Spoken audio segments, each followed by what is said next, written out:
خوش، امروز سه‌شنبه 24 مرداد ماه هستیم. آقای احمدی زحمت کشیدن یه آپارتمان 5 میلیاردی داخل پونک از مجموعه ما خریداری کردن.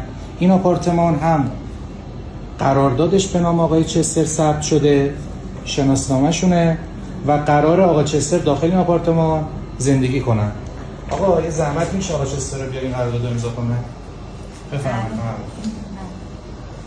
چستر برگرد مامان، سلام برگرد امضا کنه.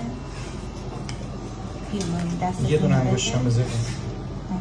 این آپارتمان با توافق فروشنده نوشته شده و متراژ آپارتمان هم 72 متر هستش. چون آقای احمدی و خانمشون وارث ندارن اینجا بزنن.